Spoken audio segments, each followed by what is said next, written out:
Such a husband. Like when I think of husband, I think of Rook. Oh, so good. Hello, guys. Yeah, I know it's been a minute, and that's because I've been trying to like try something different, but I've been in my head about it, and I just decided now that you know what, I'm just gonna just record like anything that comes to me. Well, that's like I did a little bit of planning. But yeah, anyways, today we're gonna be talking about love. I'm gonna be sharing with you guys what my current favorite dramas or shows, my current favorite books that I feel like showed what love truly is, right? And one of the reasons why I really want to share this is because I feel like as adults, we really need to get to know what love is again outside of what we think love is. Because a lot of times our first introduction to what love is via our parents, and a lot of times is incredibly flawed, and we take that concept of what we think love is into our relationships, friendships, or whatever, and it's just bound to be probably toxic or just not great, right? Because of that is what we think love is. So I just feel like it's so important to understand for ourselves what love truly is. And as a Christian, I take love seriously because to me, love is God and God is love. God is the standard when it comes to what love is for me. And how he loves is would always be how you're supposed to see love, how love is supposed to be, how it's supposed to feel like, right? So that's my standard, obviously. But the shows and the books I would mention today would exhibit that type of love. So it's not in any way perfect because as humans we are incredibly flawed, and it's understandable that we are bringing that flawed aspect of ourselves into love. But as long as we're trying to be better, I think that's really important, right? And we have actions to back that up. So it's not just that you're trying to be better, but you're actually backing that up with your actions, right? I feel like I've spoken a lot.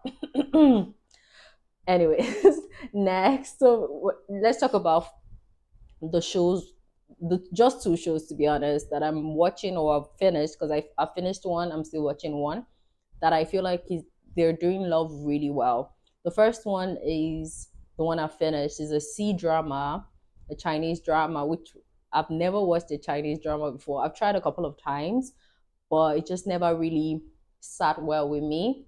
Like I just end up like not watching it because always the episodes are always too long, and like who is sitting down for 30 episodes? Like I ain't doing that. Like and it's always like because like the general plot is like something as like nothing too deep, right? Probably like a modern love story. So why are you doing that for 30 episodes? Like there's no reason why that should be 30 episodes, right? So I never really always like, I've tried a couple of times with their fantasy, but sometimes the main female lead is like behaving like a baby. A lot of times you see that in animes, and I don't like that. It's uh, like now I'm looking at the main guy as a pedophile, and that does not sit well with me. How am I supposed to root for a love that is just uh, so that is weird, basically? So yeah, I I never really gave or I never really messed with Chinese dramas, but for some reason, I think I saw it on Netflix, this particular one, and I was like, you know what, let me give it a try, and I absolutely loved it. The name is The First Frost. I have told everyone I know to watch it because it's so good. Granted, it's quite slow and the episodes are long. It's 32 episodes. That's actually crazy, but it's actually really good. For me, I think what really worked for me with these dramas outside of the love is how layered the characters are, especially the female lead. A lot of times when you see female lead in all those dramas, they're not layered, right? They don't have, should I say they don't have content, right? Is they don't feel real. I think that's the word for it. They don't usually feel real, but for this is was different. We're following a female lead that is riddled with trauma from family, especially, and we're seeing her go through life basically with that trauma and dealing with the trauma, and the main guy loving her the way she wants to be loved. And I feel like that's so important as well, because somebody else can love her, but that's not what she needs in that moment, it will probably not get to her. But he loved her the way she needed to be loved. And it was a beautiful show from the start of the season to the end. I loved every moment, to the point that I started rooting for the actors to be together, which is crazy. Like, because I feel like we all go through that phase when you attach yourself to actors or characters. You want that outside. You want them to actually be living that dream or that life outside of the show, but you need to realize that they were actually playing a role, right? But this is why I can never act. But I absolutely loved it, and they acted really well. I think the female lead embodied a role, right? I had to immediately follow her on all her social media accounts because I love good acting. I love good acting. I love when I can't really tell that you're acting. It feels like you're living that life, that is actually you're telling your story. I love that. It's so real, right? Now, see me, I've spoken so much about this, but that's to tell you how much I find this like it's so close to my heart. I love it so much. I love the show. I will hear no criticism at all. Okay? Thank you. So the next one I'm currently watching, I'm gonna be done. I think you're gonna be done with it by tomorrow, actually. But your tomorrow is not going to be my tomorrow, because when this is going to be released, it's definitely going to be done already. So obviously, the name is When Life Gives You Tangerine. That is a K drama, and yeah, the name is wanky. It's like, what even is that? But trust, it is it's a masterpiece. It's so good. So they did it in part. They released it in part. Every 4 episodes, right? And every 4 episodes always felt like a different story, because the focus was always like different. So it always felt like a movie, like from the start to the end. That's the 4 episodes that they released, right? It always felt like complete in a way. And I the person that decided to release four episodes, I have to give them such like accolades for that, because that was such a good move. Because every 4 episodes felt like a finished story. It describes. I don't want to ruin anything for anyone that is watching it or wants to watch it. I, but what I would just say is it just touches on so many aspects of love, family, friends, mother-in-law, just children, like it's just so beautiful. It was done really well. I would definitely recommend. I feel like this is a show that you come out of it learning a lot, a lot. It's so beautiful. You cry. You might not cry. I didn't cry, but I'm built like that, Well, my sister cried. So yeah, just prep yourself. And if you're going into it to learn, you for sure learn. And the way they played it out, the mother story, the daughter story. Oh my god, I don't want to ruin anything. I feel like I want to make a separate video of like, let's just break it down, let's analyze the different aspect of the show. Like, should we do that? Yeah, I think we should. But it's definitely going to be rated with spoilers, obviously. But I'm into that. Probably have my sister here with me talking about it. I'll think about that. Anyway, so that's it for the shows that I absolutely love, that I feel like did love really well, and I have been trying to try out other C dramas, because I've always been a K drama girl, but I've been trying to try out other C dramas, but they usually lose me. I was watching one, The Best Thing. It started out really good, but towards the end, I was bored. I'm like, I don't know what happened. The writing became like, I was like, something is off. Probably because this type of story, the episode, it shouldn't have that many episodes, right? I think it had like 28. right? And there was not a lot that they were doing for it to have 28 episodes, you know? Anyways, but let's go to books. So I'm going to talk about, I think I'm going to talk about five, but I might talk about more than five. So let's just go with the vibe, you know? Okay, okay. So the books that I feel like they love really well. The first one is one that I feel like I know, not I even feel like that I've spoken about a lot of times. Is my favorite contemporary romance ever. Just for the Summer. Just for the Summer did love really well. In my opinion, I definitely recommend if you want to know how love should feel like, right? Because it wasn't perfect, especially with the female lead. Just like the first TV show I was talking about earlier, where the female lead is just really the trauma, right? It's kind of like similar, but the guy in this book, has his own trauma as well, his own family trauma as well. So we go deeply into family trauma in this book, and it's just beautiful to see how our childhood experiences can really shape us to who we are. And it makes you like think about, if you want to have children and how much of an impact you, like, you might not even think you're playing such a role in their life, or basically I hope I'm making sense. You might not think you're making such an impact or playing such a role in how they shape or how they see the world, but you actually are, and that's scary. And if you think that you are not up to that, I think you should just get a dog or a cat. I'm actually considering getting a cat though. But yeah, so just for the summer, i I don't want to get go deeply into it because I don't want to spoil anything. My issue is I don't really know how to talk about something that I love without spoiling it. Sometimes I don't even realize I'm spoiling it because when I'm telling my friend or recommending something to her and I send a voice note, she's always like, "Nah, I'm gonna listen to this after." So I don't know, but just take my word for it, okay? I don't know if why you've not already taken my word for it, but whatever. So that's the first one. The second one is, and so we have one of my book husbands in that series. JD Robb does marriage really well. Is She does marriage the way I envision marriage. The way I feel like marriage should be.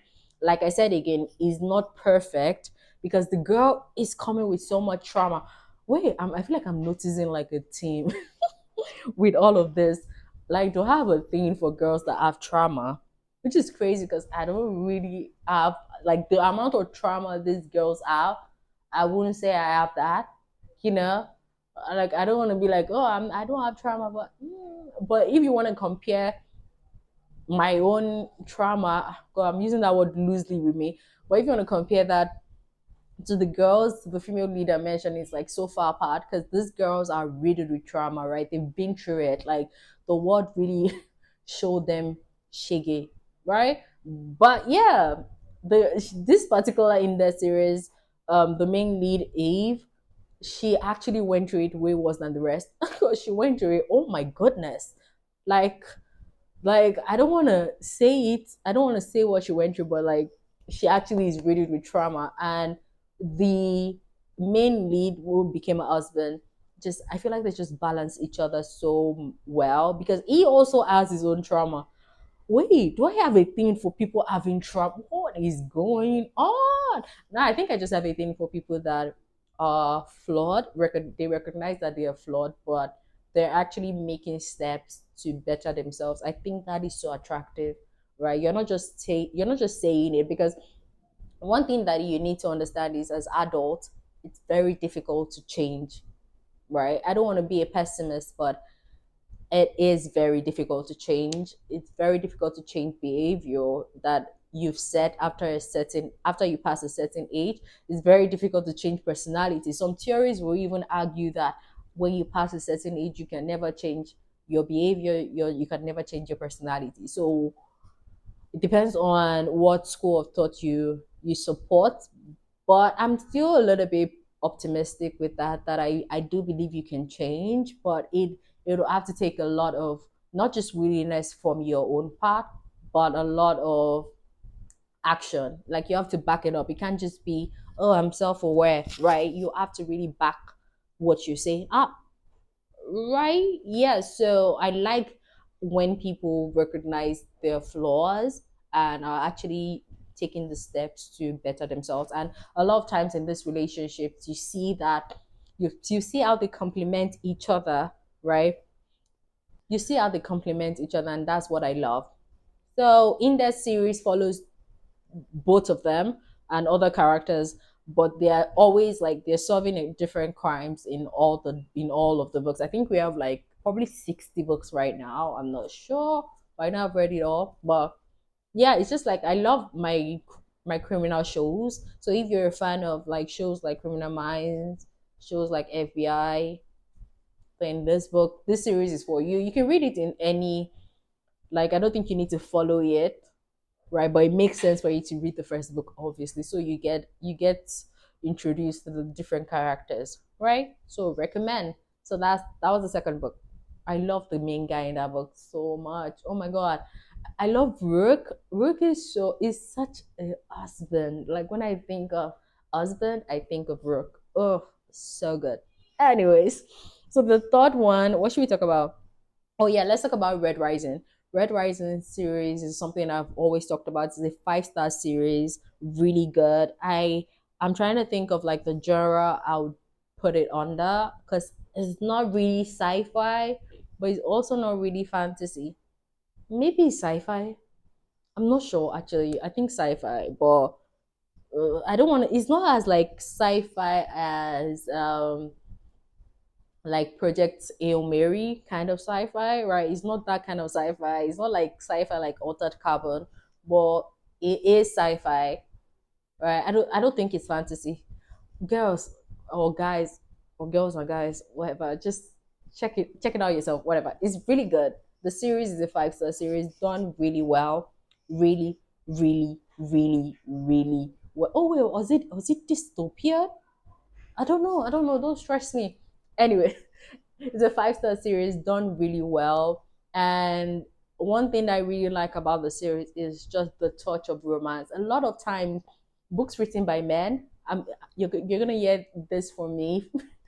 Books written by men, they don't really do romance well. Like you see, like such good books that have been written by men, and you just look at the relationships in those books, and you're like, oh, definitely it was written by a man, right? No offense to them, but it just shows you how much or how little men know about love, and they need to open themselves up to being educated, right? Anyways, or how I don't know. I'm not trying to go into that, but what was I saying? What was I saying actually? Okay, so I was saying that one thing I feel like, or one thing I really loved about the series was the touch of romance that he just put in. It wasn't the entire series. I would definitely not. It's not a romance book, or romance series in any way, but just the touch of it was done really well. Like it was just beautiful. Like just for the glimpse of those two, I was like, wow, wow, wow. So the main guy and wait, I feel like I'm gonna spoil the beginning of the book if I say this. You guys are stressing. What am I supposed to say? What am I not supposed to say? But whatever, the series did romance really well. And if you're someone that you don't really like a romance story being the center of your book, you like other things happening, this series is for you. And you should have read it by now. Anyways, can we move on? Yeah, we can. The next one, what should we talk about? Let's talk about Sinful Wallflower series. I do love my historical romance because I know I've said this before on this channel where it's like historical romance. I believe that they do love probably the best. Like it's always way better than contemporary romance. Very rarely do I like contemporary romance like the way they do love. But for historical romance, there's always more yearning. I love a good yearning in my book. There's always more yearning in them, and it's always so beautiful. So the Sinful Wallflower series is a series, and each of the books are following different wallflowers. They're like in a friend group, and just so beautiful, so beautiful. And I'm still waiting for her to complete the series. I don't know why she's writing other books. Like, just complete the series, please. But I think three books are out in the series right now, and perfect. I have nothing to say against these books, and it just shows like different love, right? I don't know if I'm making sense, but it just shows you like how. What am I saying? Just go read. Just go read it, right? Go read them, please. Thank you. I'm just gonna move on. The next one. Let's talk about the love hypothesis. I love the love hypothesis, and it's a famous or a common book. I feel like a lot of people talk about it. A lot of people have read it. A lot of people love it, as they should. Is a good book. It does. If you like your man being like, should I say Amanda Yearns? Yeah, definitely. I love Amanda Yearns. I love that, and this book did it really, really well. In fact, everything that I've mentioned, the only thing or the only book that I feel like among the rest did not do yearning, or that there was no yearning at all, was probably in that series, and that's because like they were already married. Although the series did start off with them being married, but there was really no yearning in that. Um, but yeah, I feel like that was the only one. The rest, even the dramas, the shows that I mentioned earlier, yearning at its peak, especially that C drama. That guy, he, that guy does yearning, or he did yearning in such a way that is like, oh, like he kind of redefined what yearning is supposed to be. And I'm like, kudos, clap for yourself, you know? Anyways, so yeah, what's the next one? Oh yeah, go read The Love Hypothesis. I recommended that to a friend, and she didn't like it. She didn't finish it though. She didn't like it because she didn't like the old school thing. So the guy's like a professor. Is he a professor? And the girl is doing a graduate. So that's why I liked it, because I'm still contemplating going to do my PhD. Uh, like, but yeah, I really liked the aspect of that graduate program. And yeah, is he actually a professor? Actually, I don't know, I can't remember.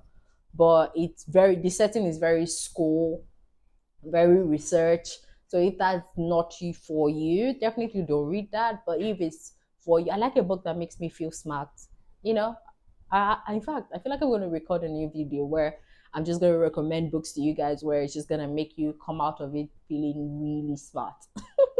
Maybe it makes you delusional, but who really cares? Anyways, the next one, let's talk about the Central Park part. This series, I read it like so long ago. I probably need to reread it, but I know that it follows like three girlfriends, friend group, right? The different love stories. And it was really good. I know it was really sweet. I would have to reread it to really, you know, vouch for it. So let's take this as a bonus. Let's take this as a bonus, because I was really like looking for something I really enjoyed. And I know I enjoyed this, but I can't really tell you why, right? I love a good friend group love story where every single girl in the group finds their love. I mean, that's why I love the Sinful Wallflower series. So I know you read it. Let me know if it's actually good. If it's actually as good as I remember. You read it and tell me. I have so many books to read. I can't go back to it. So you read it. Let me know if it's good, and I'll take your word for it. Okay? Yeah. Anyways, the next one. This let's just round it up with this particular series, which is something that I've always talked about. So we're gonna round it up with my two different book husbands. Yeah, Rowan and Vincent. Obviously, if you know the names, you know the series, the Akota series and the Throne of Glass series. I love those men. Oh, I love them so much. They do when it comes to Sarah J. Maas, she knows what she's doing when it comes to love. I read a Kota series first, And I remembered absolutely loving Reset. I remember reading it twice. I listened to the audio. I read it normally. Like I was like obsessed with that guy because he did yearn. He yearned. Oh, like I said, I love a man that yearns, and he Vincent knows how to yearn. Like I love a we're soulmates kind of thing, and that was good. Then I was like, you know what? Let me read Throne of Glass series, and Throne of Glass series. If I would recommend it, I would say you have to be patient, right? Which is so crazy because I don't really like a book series that it takes too long to get into, you know. But the reward for this series was worth it, in my opinion, and it just kept getting better. So it was not like you read the first one and it kept getting worse, right? It just kept getting better, and I take that as a plus, right? And I would always say that you should start with a novella before you start with the Throne of Glass, because the novella kind of introduces you to like the character herself, and I think that that made it the series so much better for me. And I think it was only like the two last books in the series that I think I gave a 5 stars, because like I said, but it just kept getting better. Like I know it started for me 1 star to a two to a three to a four to a five. Like that to me is a good series. Like you're building it up rather than I've read books that started with a 5 star and just dropped. And Fortune of Glass is not like that. And if it's one thing that I feel like she did really well is she kind of like, you know, that thing where the first person that you're with, the first person that you date might not necessarily be your partner, your mate. I don't want. I was trying my best not to use the word mate, but they use the word mate a lot in fantasy books. So like, anyways, for Throne of Glass series, she did that so well. Where the first person, in fact, the main girl was in love with like two guys, two different guys prior to meeting the love of her life, and that felt very realistic to me. Because sometimes you feel like, and in all of those times where she was in love with these two different guys, right? Like in different times, right? In our mind, because we're in our POV a lot, we felt like she was feeling like this is the love of my life, right? It felt very intense. And it was until when she actually met the love of her life that's, oh, so those ones were not even all that. I appreciate that because it just makes you it makes you see things differently, I guess. And one thing I will always say about Throne of Glass series that I it made me prefer to Akuta series. Throne of Glass series is multiple POVs, so you don't get stuck in only one person's mentality, one person's head. Unlike Akota, I remember the first book, I hated it. I was like, what is this writing? And that's because we were in the main girl's POV throughout. Oh, God. And I actually did not like her. It took a while to get it. I think it was like the second book I was growing to like her. But yeah, so multiple POVs, they usually make a fantasy book way better. And yeah, I would recommend, please go read them if you like me, I guess. Not no, but seriously, if you love love and you just want to love better, right? You want to love better. You want to know what you like or you don't like, things like that. I just feel like you need to know what you like. You need to know what you don't like. I don't know what I'm saying. I don't really know the advice I'm giving, but anyways, go read them and go watch those shows. Let me know what you think.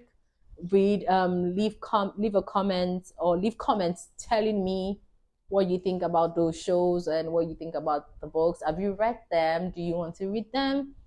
And don't forget to recommend books to me. I'm always like needing books to read, always. So don't forget to do that. Anyways, this is why I leave you guys. This is why I leave you guys. Bye.